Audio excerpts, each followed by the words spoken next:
Hi, everyone. I'm Debbie Belaus with Qigong with Debbie. I teach Tai Chi, yoga, and Qigong and meditation.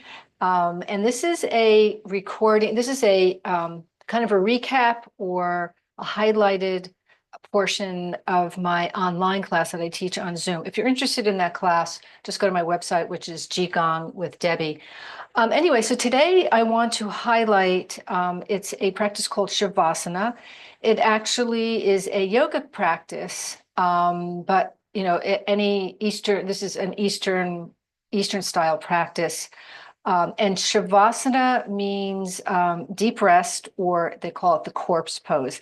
Now, the reason why it's called that is because it is something that you do typically lying down is the best way to do this posture. It's a posture of lying down, comfortably lying down, some support under your knees, under your head.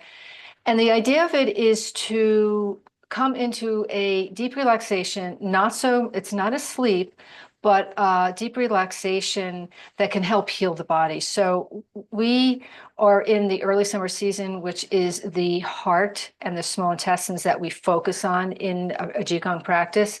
And the heart, we have to be careful with the heart, with heat especially. So this time of year, there's a lot of heat, there's a lot of activity. We can overdo it. And Shavasana is a way to calm the body down and to repair it. And also, it's a great practice to do at the end of any type of practice to integrate the movements that you have done, or integrating that the whole practice with a pause before you kind of step out of the particular practice. So I really like adding this Shavasana at the end of my classes to come into that deep relaxation and also help to have the body assimilate to all the movements of that particular practice. Just have some time to kind of integrate that in a very deep state of relaxation. Now, some people do fall asleep during this, and that's perfectly fine. And if you do, that's not uncommon. It might mean that you need some more rest during the day. And if that happens to you while you're doing this, if you have the time, just take maybe a little nap, a little rest, a little reprieve. If you're afraid that you might fall asleep, then you can set your timer. Maybe this practice will take maybe, I don't know, 5 to 10 minutes. You can set your timer for 15 minutes to make sure that you're going to, get up. So I highly recommend Shavasana. There's a lot going on in the world, and it's pretty stressful, even if you're not involved in it. And I'm not talking anything political here. It's just kind of what it is. And we subliminally take in energy from other areas. Like we might have a very calm life and everything's wonderful, but there is all this collective stuff going on. So sometimes you don't even realize how much we're actually consuming and taking on that extra energy. I really highly recommend this, especially if you're healing from something, whether that be a surgery, whether that be from overdoing, whether that be an emotional taxing. Shavasana is just a great tonic to do to help heal the body. So it's something that you can add into your routine specifically for healing or just to calm the body down. Once the body gets familiar to knowing how to calm down, it happens quicker typically. So a lot of us don't live in calmness, and we don't even know what that means to live in that realm. But Shavasana can help you understand that. What does that feel like to go into that deep rest and to feel the benefits of that deep rest? I talk also a lot about pausing during the day. It's very important for us to pause. 70% of our information that we take into our brain comes through the vision, through our eyes. And if you're not taking any sort of pause during your day, maybe to just shut the eyes and kind of go within, it's a long day. It's a lot of information that you're consuming. So just taking a short pause, if anything, closing the eyes, shutting down the vision, the screen, and just going within and just taking a rest is going to make a huge difference for your health. So I will lead you through this Shavasana. The only thing that you have to do is make sure that you're comfortable. Now, you can do this lying down on the floor. Some people like to do that. Some people will lie on their bed or on a couch. You could do it sitting, but to get the full effect, lying down is the best posture because your body's able to feel supported by whatever underneath you, so you can really go into that relaxation. So I'll guide you through it. It shouldn't take, this should, I'll probably leave you, I'll guide you through it. There will be some pause after the guiding so you can just stay in that restful state. And then I will take you out of it. So count on at least 10 minutes for this. Again, if you want to set your a timer for 15 minutes, so in case you drift off into sleep and you're afraid you're not going to get up, you're welcome to do that. So I always recommend having some support under your knees for this. Just a placement of their head. If you're lying down and you notice your chin is really up, and I'll mention this while you're there, then you simply take a pillow or something or a rolled up towel underneath the bottom part of your neck, your head, your skull, and that'll drop down the chin. So you're not up this way because that's going to hurt your neck lying down like that. So a little adjustment with that. And that's all you have to do.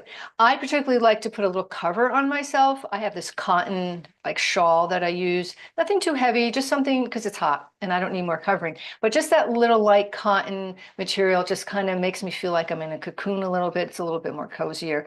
Eye pillows are great if you have an eye pillow. Not necessary, but anything to make yourself comfortable. So we'll get started. I'm going to take myself off video and talk you through this. And then I'll guide you out of it as well. Okay, so let's begin by finding your comfortable position lying down somewhere. Shut off your phones, shut all your electronics off, because that could be very disruptive when you're in a deep rest, and to have that wake you might ruin it. And start with your knees bent.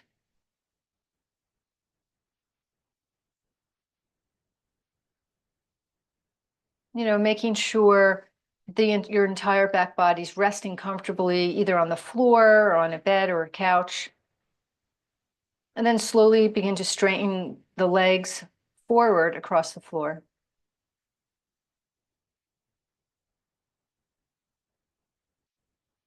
Taking a couple of deep breaths in and out too as you enter this space.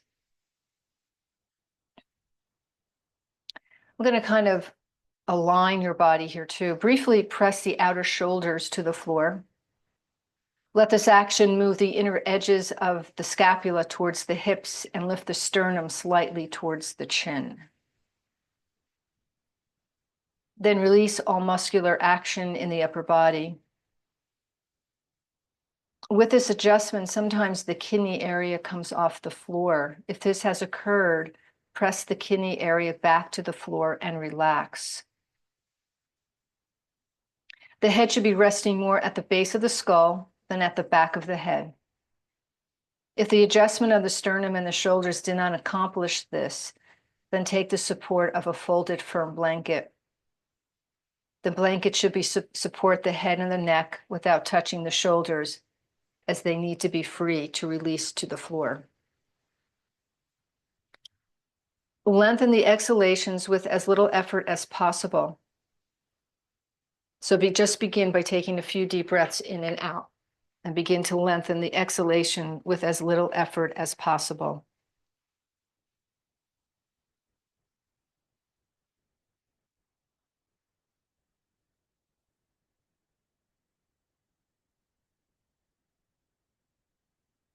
And then let the exhalation continue to release the kidney area to the floor and the belly towards the inside of the sacrum. Let the exhalations become full enough that the inhalations feel almost like a reflex response to the exhalations. Release the skin of the neck, the root of the tongue, and the root of the jaw towards the collarbones. As you do this, you may also feel the ear canals broaden and deepen.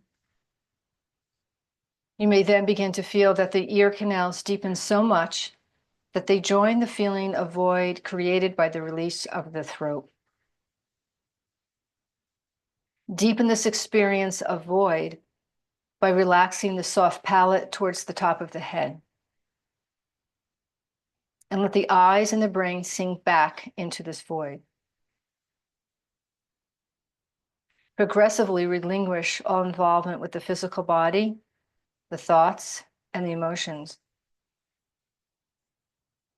Eventually, the only experience of self remaining will be the subtlest thread of the breath. Another way of saying this might be, let every part of the body sink below the floor, except the heart. Let the heart float as the passive breath breathes you. And then take your heart into a vast field and let it breathe. And this is where you rest for the next few moments.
I'm going to gently guide you out of Shavasana.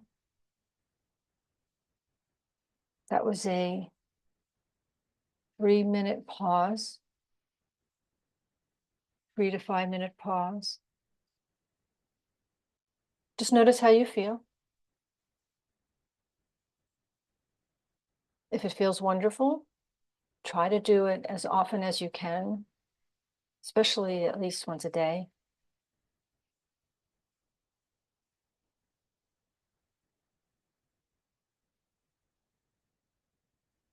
Begin to slowly move your hands or your feet or your head from side to side.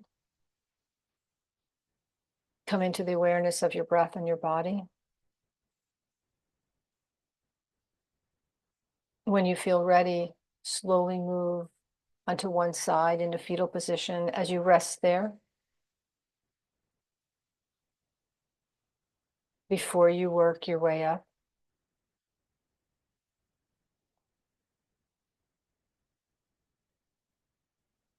And then again, when you're ready, come back to your seated posture, either on a chair or wherever you're lying down. Come back to sitting. And just close the eyes one more time.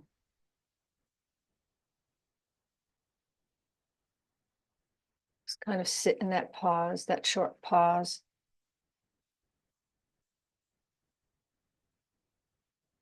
Take a few cleansing breaths in and out. And that's it. It wasn't that long, but it might be long enough for you to change the trajectory of the rest of your day. Maybe gave you a little bit of energy, maybe a little bit of a window into calmness and relaxation, help to cool off your body, especially if you're hot from this early summer heat. But give it a go. If you'd like to, try to do it as often as you can so the body gets very familiar to what it's like to be in a calmness. That doesn't really take much and doesn't take much time. Thank you for joining me, and be well, everyone. Namaste.